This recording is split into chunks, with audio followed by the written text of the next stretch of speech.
Welcome to the session about IoT and artificial intelligence and how public safety organizations can benefit from that. We have three presentations, two speakers here, so one presentation is recorded. We start with Andrew Campbell Watson. He's from Huawei and he will speak about intelligent city traffic management. Yes, okay. Then we have Kirk and Chad Wallace from Microsoft. That is the recorded presentation. They will tell you about the impact of natural disasters, data provided from sensors and predictive modeling. And then we have Jörg Rieder from Atos, and he will tell us all about IoT and artificial intelligence. So let's start with the first presentation, please.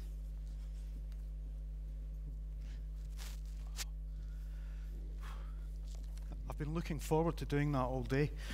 Oh. Right, good afternoon and welcome. Thank you for coming along to today's session. This is a little bit about me. And the reason I'm up here and the reason that Huawei asked me to promote so much in the way of their traffic solutions is, you'll see at the top, I've spent quite a lot of time as a CIO in policing and understanding the policing of roads and enforcement of road traffic laws. But I started out my career as a chartered civil engineer and highway engineer. So I've gone from cutting virgin ground to design new highways, building, maintaining and supporting. So I understand traffic from a number of different directions. There is a problem with traffic, and most of us, as we move about the world, as many of us do, see it in many countries. Cities are growing. You go back to 2010, the world had about 35% of its population living in cities. The cutover was about, I think, 2015, when the population of the world was urban dominated rather than rural. One of the reasons for that is people move to cities to aspire in their own lives. And one of the key markers of aspiration for many people moving is to own a vehicle. And that has led to 1.4 billion vehicles on the road.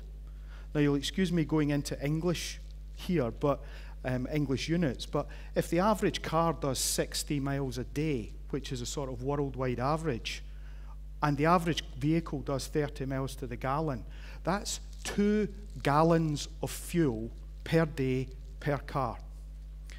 That's 2.8 billion gallons of fuel burned a day. Get your head round that number.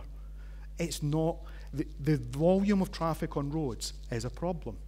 It's an even bigger problem because when they meet all these people in these busy cities, you get more and more accidents because the roads that we're using are not designed for it.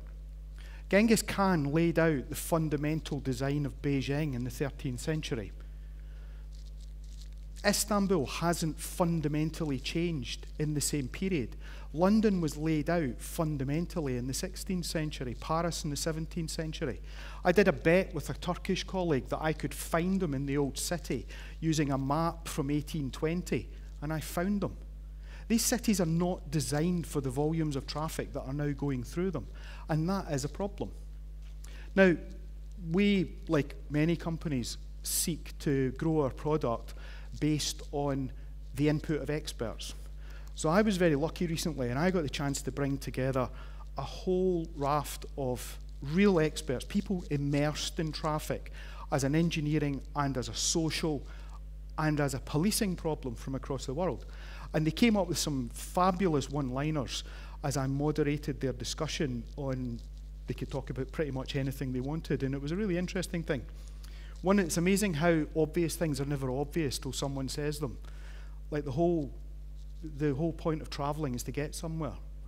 I think the whole point of the journey is pointless. There is no value in the journey. The value is in achieving the end. So actually it's incumbent upon governments to ensure that the journey, which is valueless, is as simple and as straightforward as possible. And that is a major obligation on government to make travel painless, which I don't think is what any of us would describe it as. But they did also point out poor driver behaviours cause most of the issues, especially the deaths. It's not actually just behaviours, it's judgment. I've done it in another place, and I'll never do it again, but you can think to yourselves, how many of you out there are what we euphemistically call amber gamblers? You're approaching that line, it flips to amber. What do? Do you put your foot on the left side, brake gently, or do you sink that right foot and go for it? You're not the only amber gambler. The guy on the other side that knows and understands that junction because he drives it every single day, he knows he's not watching his traffic light, he's watching yours. And they know as soon as it goes amber, 4, 3, 2, 1, I'm off. He hasn't looked for his green. He's looked for your red. And you just sunk your foot to go straight in front of him. Poor driver behaviour causes most of the problems. And poor driver behaviour can be influenced by enforcement.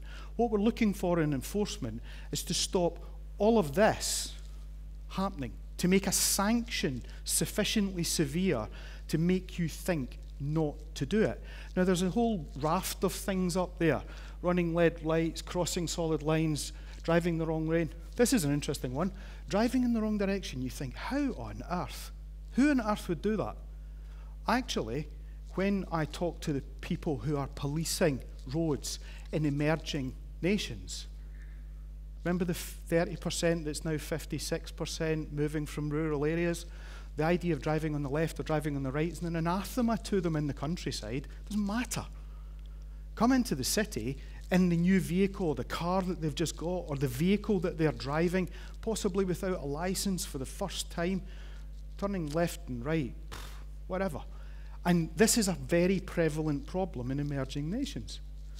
You have occupying bus lanes. Bus lanes are there to take traffic off the road, because remember the point about the journey being irrelevant. I need to get from where I am to where I want to be, and the bit in the middle is a pain. If the best way of doing that is to get on a bus, because I know I can join it here, and it will get me to there in a consistent time, and I don't need to park, except someone messes it up by parking or driving in my bus lane. So you want to clear out and gut out travelling and parking in bus lanes. Speeding, standard stuff, parking violations, using mobile phones while driving. This is certainly, it was probably a first world problem, but it's now a world problem. The distraction on the way to the airport to come here, I very nearly didn't get here because we had a van driver drifting all over the white line, and as we went past him, he's overdoing something on his phone. And then you have driving without seatbelts. Now, traditionally, this was a policing problem that involved physical presence. The officer had to be present. They had to see it, and then they pull you in and they write you the ticket, which meant the frequency of prosecutions was minuscule compared to the instance that you, me, and everyone else sees every day. Now, software-defined cameras, dead easy. To an AI-enabled, software-enabled camera, it's a binary function. You drove properly or you didn't. If you didn't, you committed a crime. And actually, these cameras also sort out some of your network capacity problems because the processing is done in the camera. It doesn't have to be backhauled and done in the data center, which means the only time it transmits volumes of data, as in video, is when the camera says, yeah, that was a speeding offense, you jumped the light, now I'm going to send a package of data back. And entry into this, you wouldn't buy a cluster of 4 or 5 of these because they're, let's be kind, not cheap. They're not your $100 Amazon HD cameras. But if you do have a selection of decent HD cameras, you can also use the processing power of the SDC to cluster those cameras, and it will do the processing and decide in the backhaul for you. So there's actually a cheaper method and an entry into this. Back to my roundtable discussions. Lots of debate about roads and highways and everything else, but they came to a very clear conclusion. It's actually all about junctions. When you very few accidents occur on the drags.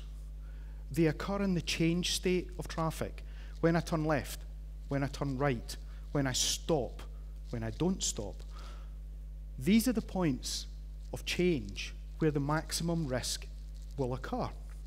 And junctions are complex things. There's a lot going on. Now, you try with traffic lights to control the traffic in such a way to minimize that, but you need a better enforcement to the behavior at junctions than simply saying, these are the laws, you must comply with them. We're trying to manage it better than that. Now, traditionally, you have cameras, they view things, but in most cities, you will have hundreds, if not thousands, of junctions. And as soon as you have an accident, you have a mathematical cascade. They talk about the green loop, the green to green, enter green time. You have an accident that blocks a junction. Normally, one loop of the green time will block every junction on the 4 roads leading in. One further loop of the green time will block all 3 junctions on all those 4 junctions. So typically, within a matter of minutes, you will block dozens, if not hundreds, of junctions from one blocked interchange. And the city is normally completely reliant on someone phoning and telling, because you can't watch every junction. So what we're looking for is something closer to an intelligent junction, or not just an intelligent junction, but we talk about digital twins. Highways are a perfect place for a digital twin. You have the highway with stuff going on, and you're monitoring it.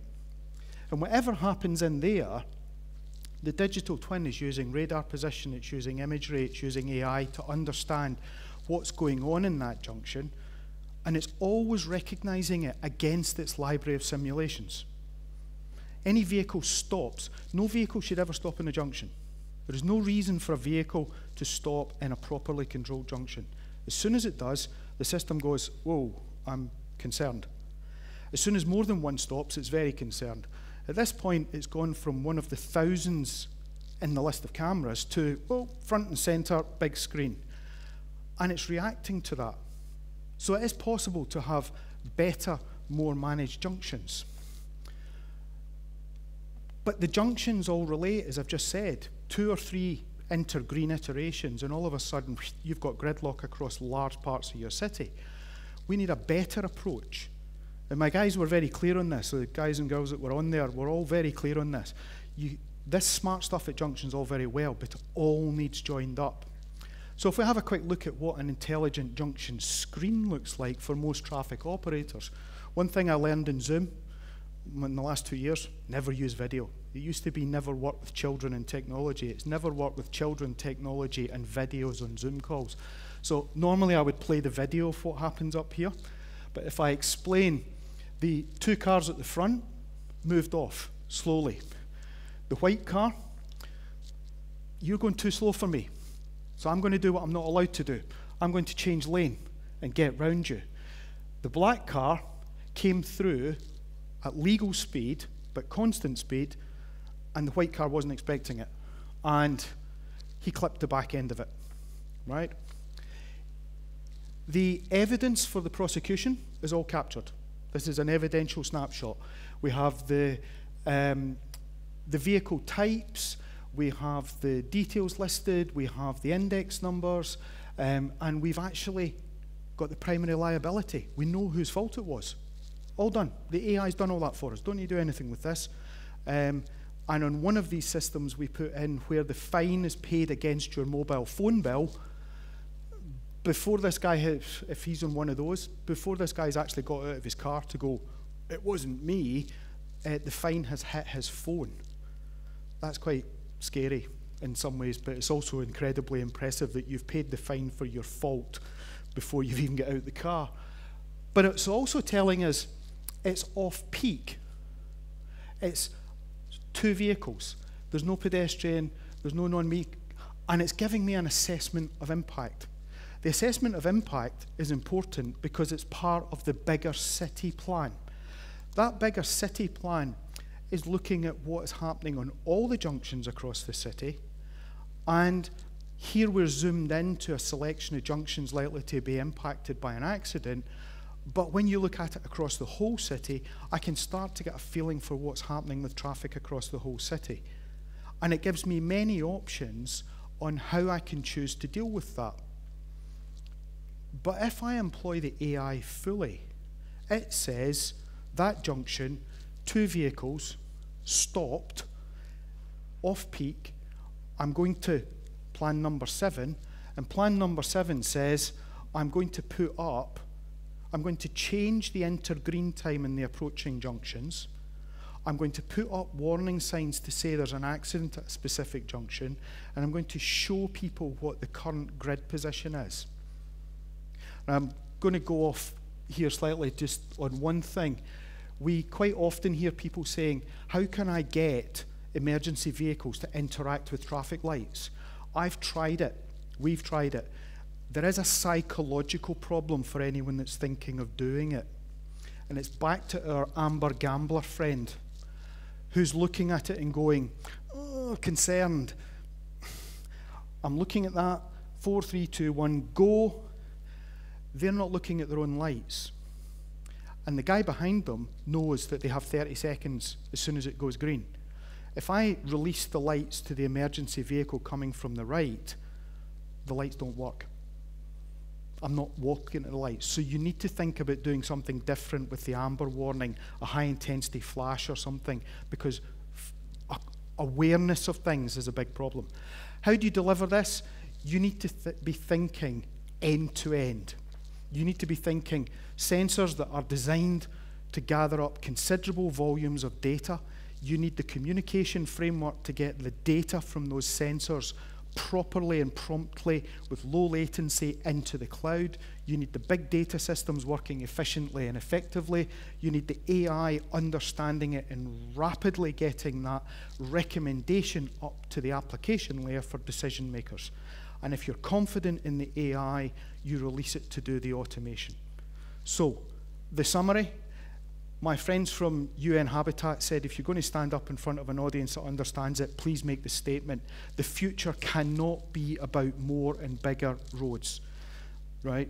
It's just not the answer. We need to manage the traffic differently and better. Good traffic management starts with good enforcement. Accurate, effective, pervasive, and efficient, and fair, right? And junctions are the key to the good traffic flow, and sensors and AI are the future to integrated city. I'll say that again. Sensors and AI are the key to the future of good integrated city management because it controls the traffic well. Thank you very much. Okay, thank you, Andrew. Are there any questions? Let me see. No? Oh, no. It was so clear, everybody, for everybody. Maybe I missed it. Where is it live? Is it live already, or is it more in the... These are live in a number of cities across the world. And depending on which aspect is of interest to you, we'll be able to point you at the right ones. There are obviously a number of cities in China, Shenzhen not being one, where if you'd gone there 5 years ago, the traffic was horrendous, and they put a lot of work into this. AI-related controls. They vary the traffic, the enter-green time, quite often. Sometimes because it's good to do that, because it stops people becoming used to a standard enter-green time, and sometimes they do it because there is the accident, so they will slow certain traffic flows to help them clear junctions. Okay. And there are a lot of emergency response organizations in the room, I think. What do you recommend? Because what do we do? If we go home, what do you recommend we do? One of the things, and it came out in London, and I've since seen the model implemented in a number of cities, is if you can get a transport command unit that includes police and city authorities, and quite often the civil transportation authorities all sitting together. If there was one single thing that makes a complete step change in the way cities are managed, it's to bring all the transportation agencies together in one place. and not rely on some form of communication and debate between them by phone or fax. Don't laugh. Okay, thank you very much. Next up is the recorded presentation. So let's look at that. Hi everyone, my name is Kirk Arthur. I'm with Microsoft and I look after our worldwide public safety and justice business. I'm joined today with Chad Wallace. Chad, do you want to introduce yourself to the audience? Yeah, hey everybody, Chad Wallace. I'm also on our worldwide public safety and justice team. My specific focus on that team is coordinated first response. So I look after first responders, police, fire, EMS, as well as dispatch centers, emergency operations centers, and being able to provide technology and assistance to improve operations. Great, thanks, Chad. And Chad joined Microsoft recently. He has over 18 years in law enforcement experience here in the United States. And I joined the company about 7 years ago, and I joined from a U.S. federal law enforcement agency. And so our discussion, our perspective, and really our approach is, technology is an enabler for first response agencies, for public safety answering points, and all the stakeholders in this space. And when we think about the demands on first responders, we think about the demands on governments and all these opportunities, all these capabilities, like the expectations have changed dramatically. Me as a citizen, as a constituent, as a consumer of government services, I want that opportunity to access systems, make requests, get services at a time of day of my choosing, the day of the week that I want, that's convenient for me, and on any device and form factor that I can. I want this to be seamless, streamlined, and capable and responsive. And that same expectation oftentimes resonates into the first response space, and certainly in the emergency call center space. We also want to think about technology as that enabler. When you think about your staff, working 24/7, 365 days a week, what can technology do in the public safety answering point environment, that emergency call center space, to really help draw attention to what the call for service is? Things like translation services. Is it a call for police response, fire, ambulance, other EMS? Is it a wrong call and they just need some other service? Using technology as an enabler to help work through that is where our thought process is, and where we see a lot of the advancements in the works that goes.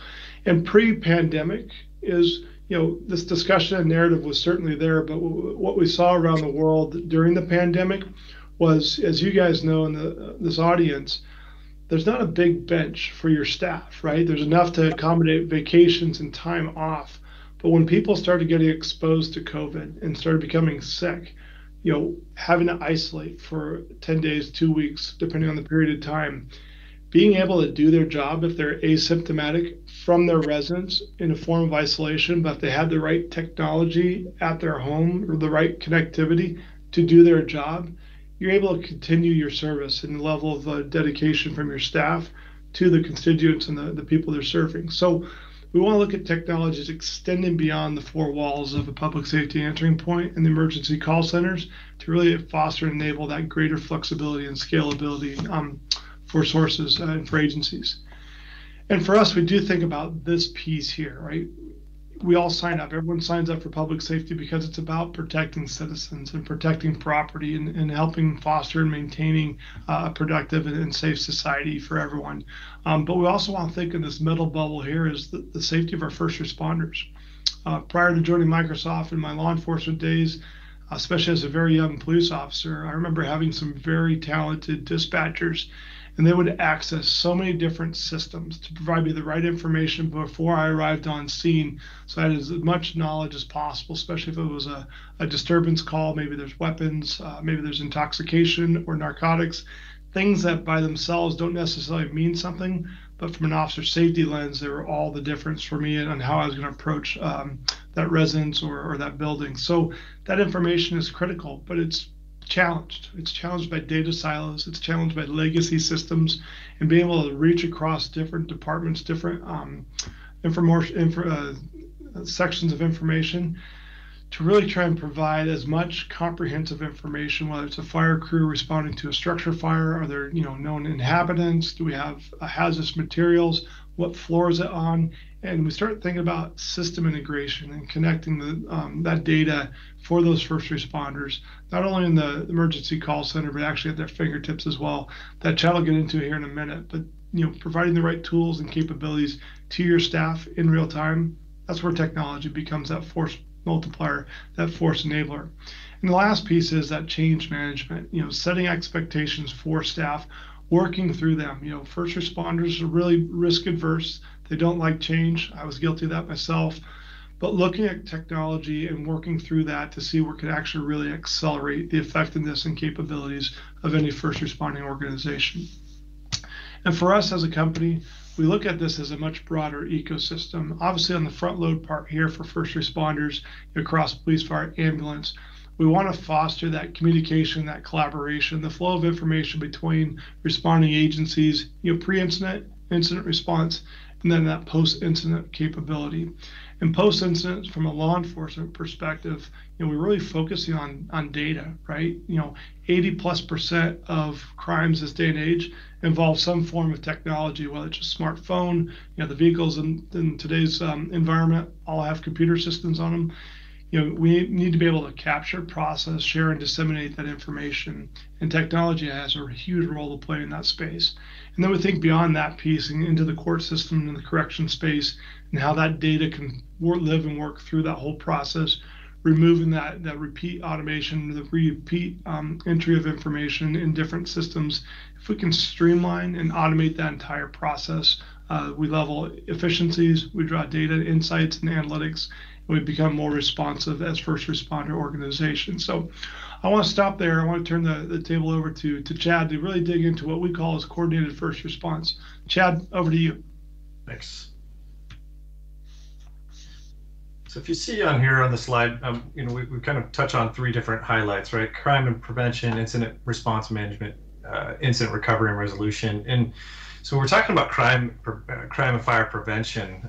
Really, for us, it's more about our pre-incident posture. So we think about things that can be set up ahead of time that are harmonized in a way that bring insights not only to the front line, bring those that data to the front line, but also managed at the emergency operations center. So we think about cameras, right? So cameras are prevalent in most major cities, most cities everywhere. We see there's a lot of feeds coming in, but it takes a lot of dedicated time to be able to focus on what's happening on the camera. So we look at what kind of information can we glean from the camera from behind the scenes. What are the analytics that are happening on top of the video feed itself? Looking at things that are anomalies, right? What are crowds that are either moving in large crowds that are moving quickly, or even object recognition, thinking about weapons. Can we detect weapons live rather than waiting for reports to come in, and thinking about how long does that take to triage, understand, and being able to dispatch out the right resources. If we start getting those analytics real time to be able to identify what are these anomalies. Is it a crowd running out of a pedestrian mall? I think back to the days where I was in the field and having to respond to something like an armed suspect or person who had holding a weapon. It took several minutes for our call takers and dispatchers to be able to gather the right amount of information and dispatch to the right place. And we think about how much time could have been saved. I could have been much quicker on response to get to the right scene, understanding that we see a large crowd of people fleeing the area, right? And recognizing that the camera, the analytics that are happening on top of that camera feed can identify that, right? The weapon detection, like I mentioned, being able to send the right people at the right time, and with the right resources. And so we think about, if you go backwards one, Kirk, we think about, the incident response, right? Same kind of thing, but thinking about harmonizing our responders in the field with all kinds of body-worn sensors that tell that immediate, rich narrative. Thinking about having something simple as a watch that's giving off biometrics an officer that's in what could be a routine event, or a firefighter that's in a moderately routine incident, but a spike in a heart rate, a dramatic change in that scenario, an instant recognition of that there's an anomaly happening. Think about that kind of feedback between the field and the operations center to know that there's something happening. And again, it's getting those right resources to the right place at the right time, getting help when it's needed. And then last, let me just touch on incident recovery and resolution. And I think about even something like Western Australia and their recent cyclones and flooding. They spent days and weeks in this post-incident recovery phase, just going house to house, building to building. And it was a one-to-one personal event of trying to identify, is this building, is it damaged? Was there even a building there before? And so trying to piece that puzzle back together where, if you have aerial assets, whether it's a drone, plane, whatever it is, having a camera running those analytics on top of it, recognizing this is a damaged structure. Think about that amount of time saving and the intelligence that's candidly probably more accurate than a one-to-one person to structure. Analyzing what resources are needed to be able to bring to that specific region, and what is the overall damage assessment, getting that in days, minutes, or hours versus weeks and months. Think about the dramatic shift that can happen when, again, it all comes back to your pre-incident posture and how that feeds into it, right? You're recognizing what you're learning and feeding that back into preparedness for the next event. I can go to the next one, Kirk. One of the things that I have the privilege of managing is this tactical vehicle program that Kirk had mentioned earlier, and it's about what is possible in the field when we look at having some core capabilities: resilient communications, resilient power, and resilient compute at the edge. So really taking what we're used to having in a brick and mortar, right? So whether it's our operations center, police, or fire department, some of those capabilities, and bringing them out into the field, and then allowing, again, that harmonization to happen between your operations in the field, so whether it's a frontline supervisor or some commander that's managing an incident in the field, to be able to make real-time data-driven decisions because they have access to those IoT devices, right? Those sensors, the cameras. But then on top of that, have that communication, that collaboration with your decision makers, whether they're at physical operations center or even at home.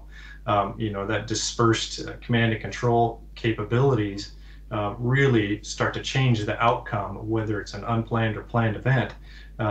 When you have eyes that are on scene, able to make those rapid decisions, right? And then expand it out even further, those officers on the front line, those firefighters that are able to be able to use that data-driven decision right there in the field. This just highlights kind of our resilient command and control. What I mean by that, I mentioned it earlier: power, compute, and communications, and really we recognize that there's a kind of a traditional standard. Without the resiliency effort behind it, communications can be a little bit fragile. If you're relying on a single network, or even if it is a dedicated first responder network, a single network can still have some failure points. And so we all recognize that a resiliency plan has to be in place, and that includes operations out in the field. And we talk about trying to replace the standard grease board from the back of an SUV or back of a vehicle. We're used to those tools in the field with a whiteboard, a radio, and some paper maps to be able to manage an incident. And as we layer that with resilient communications by harmonizing several different types of communication, mesh networking, traditional cellular networks blended into one single network, satellite blended on top of that, to provide this really rich, resilient capability of communications, power that's designed to be long-term, stable, reliable power at the vehicle, and compute that is designed to be bring you those power, those insights that you would expect from the cloud, those tools and capabilities that are when you're connected and on cloud, they can still be accessed when you're disconnected. So all of those things come together to bring you those capabilities to have real-time insights into what your responders are doing. Again, real-time sharing with what your dispatch, you know, at the PSAPs, ops centers, emergency operations centers, and they really all start to come together and coordinate in a way that, again, dramatically can change the outcome of a situation. Again, this just paints that same picture that I talked about, just a little bit of a different visual, seeing it in real life, right, as that communications platform. Kirk, let me hand that back over to you. Yeah, and where this kind of comes, and thanks, Chad, for that, you know, work we did with in New Zealand with the fire emergency services there, you know, really connecting their trucks and kind of their vision in that space, and just using technology, as Chad alluded to, that connective tissue, right? You have power, you have connectivity. That's an opportunity to extend the reach of your first response organizations and the emergency ops center. I'm going to show a short video that we did with for the New Zealand Fire Service work, and it just kind of summarizes the capabilities and the vision in this space. The New Zealand Fire Service's vision is to lead an integrated emergency services for a safer New Zealand. One of the most frustrating things we have with technology currently is the ability to provide our frontline firefighters with situational awareness, which enables them to respond better and faster. The mobility program itself is designed to provide digitization to our workforce. The Microsoft platform is already helping our frontline to make better informed decisions faster. If you have to collect information by non-electronic means, it means that the flow of that information is slow. By partnering with Microsoft, we've got messages coming in from our 111 call centre to our trucks faster than the traditional systems. So firefighters would traditionally receive text-based information on a pager, whereas now they receive that information on a tablet. It will have a navigation map of how to get to the job. It will give you all the information about the building or premises they're going to. So what that means is that they have a much better operating picture before they actually get there. We see the partnership between New Zealand Fire Service and Microsoft to continue to grow over the next few years. You will see this mobility through every aspect of Fire Emergency New Zealand, from a rural officer looking for hotspots and capturing information from a UAV or a drone, through to guys doing pre-incident planning in large industrial areas, through to our volunteer support and volunteer staff having reduced admin load. It's a huge vision, but it's one of the ways that we can have one of the biggest impacts on Fire and Emergency New Zealand going forward into the future.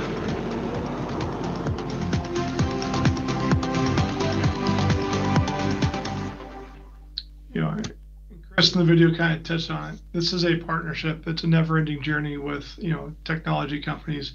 It should always just be moving forward and you know, incorporating the latest capabilities. For us, this last slide here is really about, again, the interoperability between systems. And this isn't a rip and replace. This is maximizing the investments you've made, whether it's your CAD solution, RMS, other systems that are in place, integrating some modern cloud-based technologies just to maximize those investments, improve the efficiencies and capabilities of your staff, and so you can deliver the right level of service. And then extending that reach, right? When we think about social service organizations and entities that you rely on every day to help carry out these jobs, whether it's homelessness, people in crisis, those intervention mechanisms, and then also, you know, the people that you serve, and using them, information that they can provide, that bi-directional flow of information, and really having that harmonious relationship between organizations and then the communities that everyone serves. So we want to thank you for your time today. Really appreciate it. This is such a great organization and a great conference, and please be safe out there. Thank you. Thank you, everybody. Okay. Yes, you can clap. A lot of information. Maybe you have some questions, but we can't ask them. So, unfortunately, I didn't see their contact details, but they're probably we can provide that. Okay, thanks. you can start your presentation. Yeah, the floor is yours. Okay, thank you. Hello, everybody. Welcome to the presentation for smarter cities, enhancing public safety with artificial intelligence and Internet of Things. Before we start, my name is Jörg Rieder.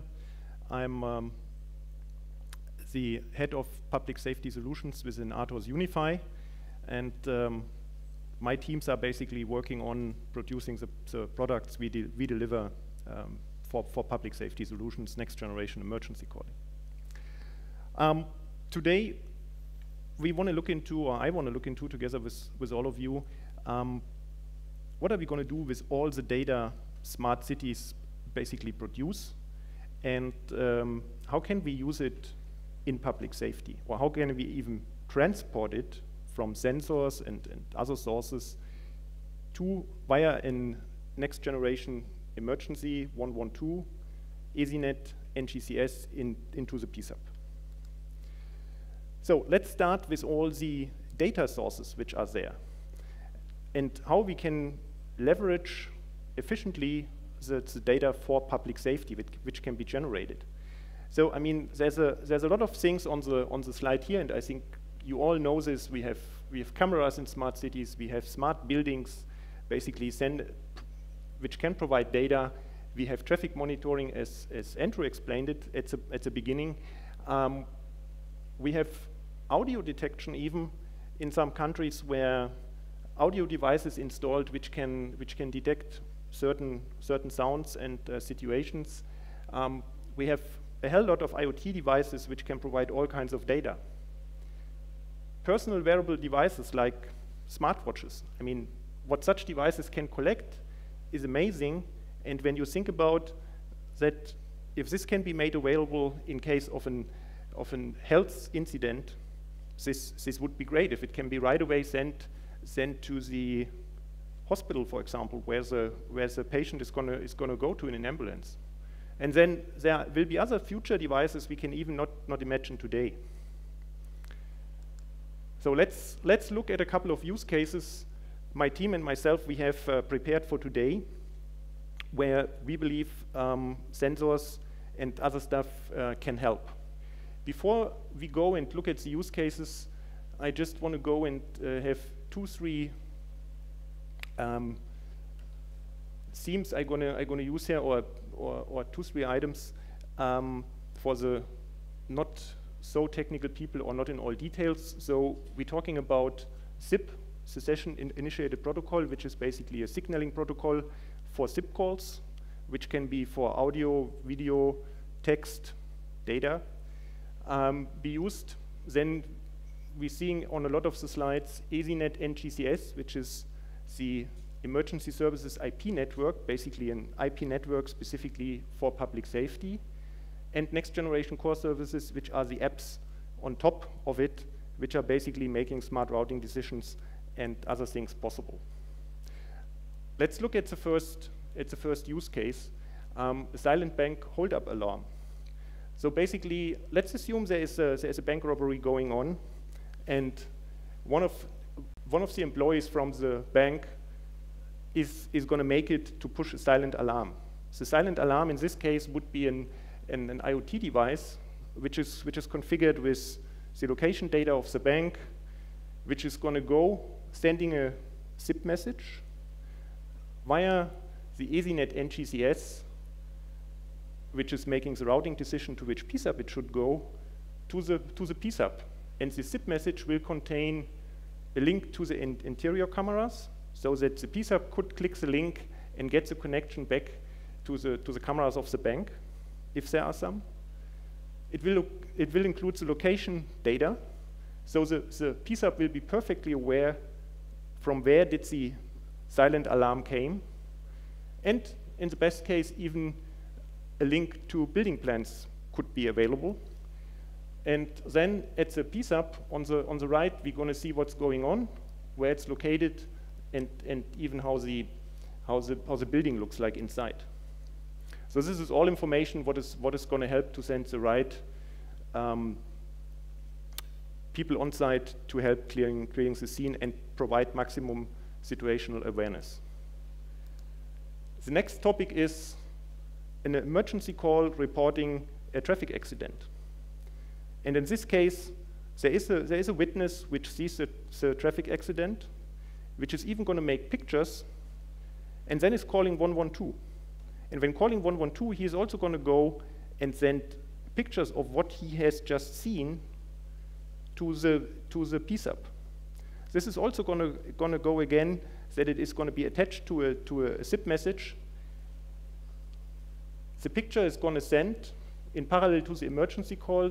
The NGCS is basically going to go decide which PSAP to address to make sure it's going to get routed to a PSAP who can work the case and which is close to the area. And then we have AI running in the background. The picture gets analyzed, and out of the picture data, there's first come the location where the picture is made, which is on top. It's going to be displayed at the PSAP.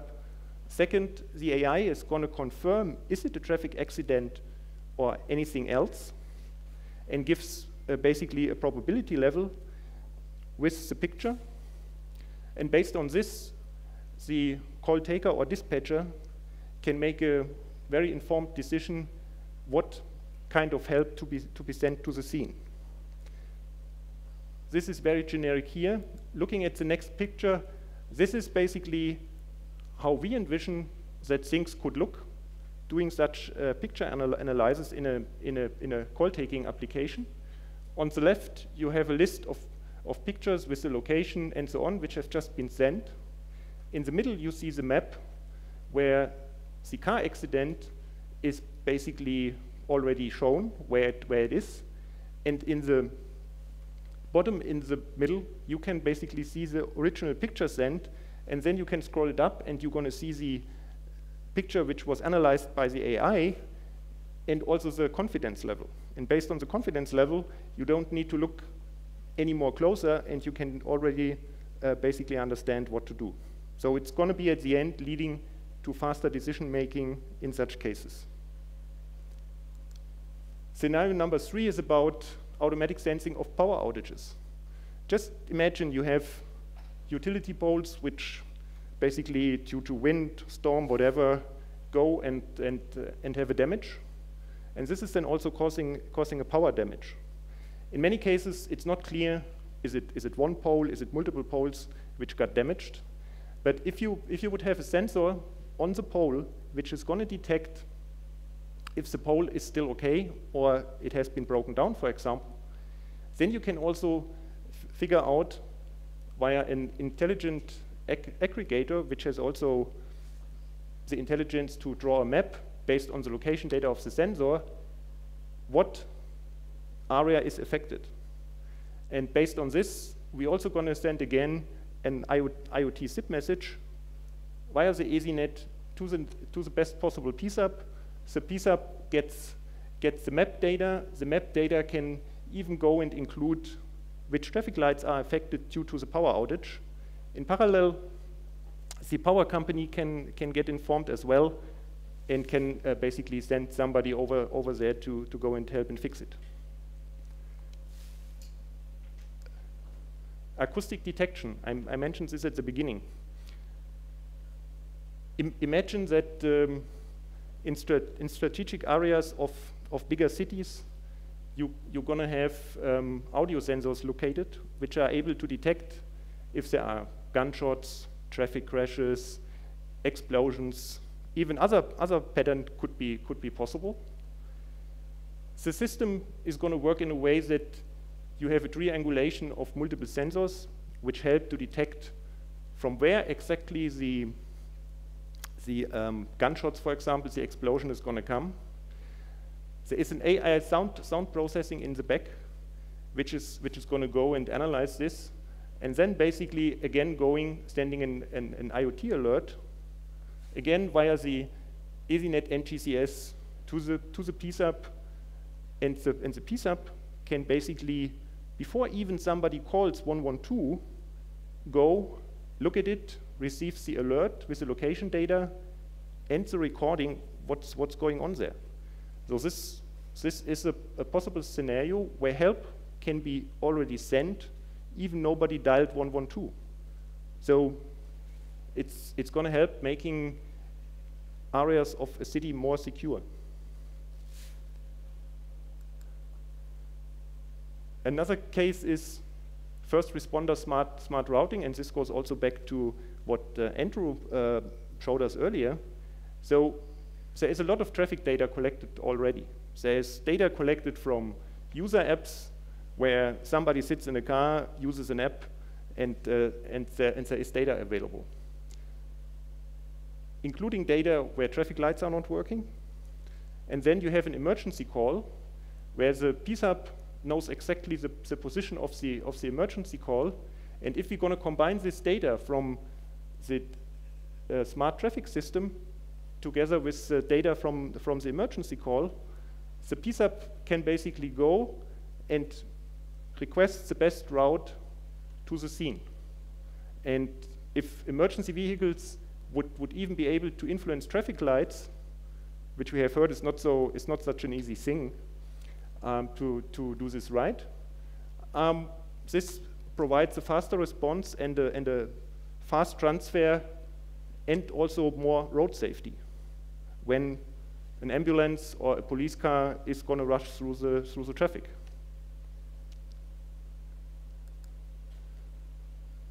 The last use case I have for today is location-based alerting.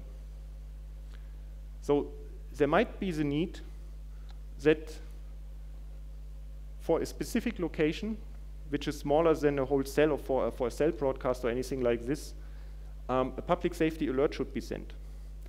And this can be for multiple reasons: fire, accidents, bomb threats, all kinds of things. But let's also take an example. You are in a big shopping mall, a kid gets lost, and the parents go to the shopping mall information and say, lost my kid, and so on. Usually, the information desk would make call-outs in the shopping mall, say, if you have seen small Julia, as example, 5 years old, and so on. But they're going to do this 2, 3, 4 times. That's it. Here, what could be done is they're going to call 112. 112 is going to pull up a geofence on a map around the shopping center. As today, everybody has on his smartphone also pictures and so on. Pictures from the kid which was lost could be sent by the shopping mall information center, and basically everybody who enters the geofence is going to get a message via the geofencing about the lost kid, or everybody who's already in there. And this would be just one use case, which we can imagine. There's much more where such kind of things can be done, even for smaller areas where a PSAP actively can basically get the geofence going. And it is not that this is far away. We have also, in an innovation project, created a prototype where this even can be shown. Yeah.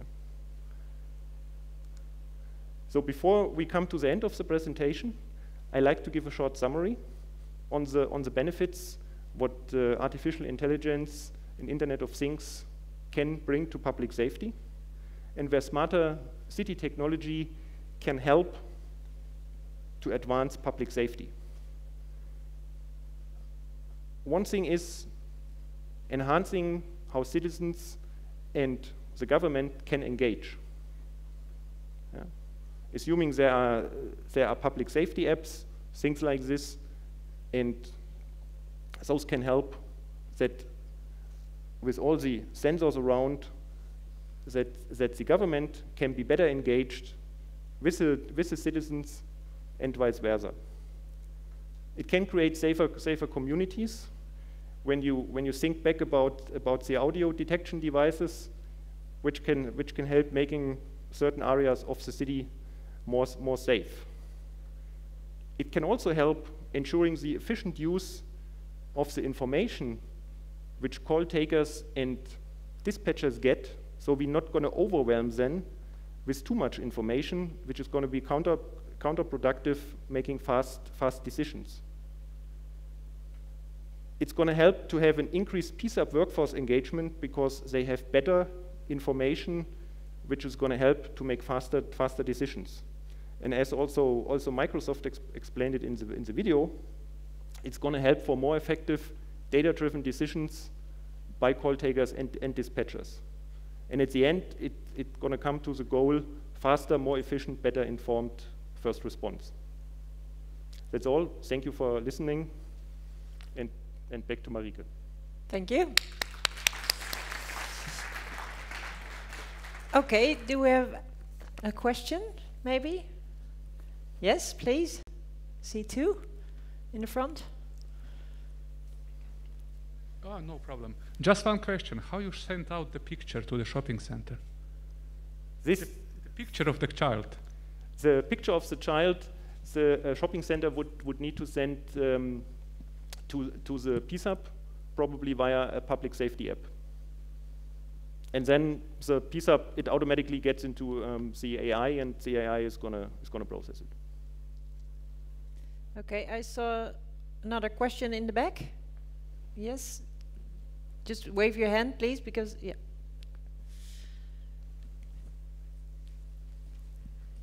Hi, I'm Brandon Abley, Director of Technology at EENA. The use case where we have non-interactive calls from sensor networks is something that's terrified me since we introduced the concept in the specs. And the piece in the middle is the algorithm that you use to kind of determine how to construct the call, right? Because we don't want to receive 200 calls from a sensor network, all related to the same flood event or something like that. We just can't deal with that. I think as of now, all of those methods are proprietary, but I was wondering if you have any thoughts on maybe standardizing or providing best practices for those sorts of algorithms. Very good question. I think this is still to be work in progress, but it brings a very good point that we need to be able to filter based on location data and other things, at least would be my view, to see if it is the same, probably the same case. Yeah? So if it all comes from IoT devices out of the same location or the same area, then in case of flooding, whatever, it's going to be to be assumed the same event, for example. This could be solutions, but for sure something to be looked at when those things are moving forward, how this can be best done. And I think it is a tackling use case by use case where they need to be looked at. Some might overlap where it's easy, others are totally different. And less of a question, but more of a follow-up comment. It provides a really wonderful vector for a denial of service attack, right? As well possible. Okay, thank you. One last question here.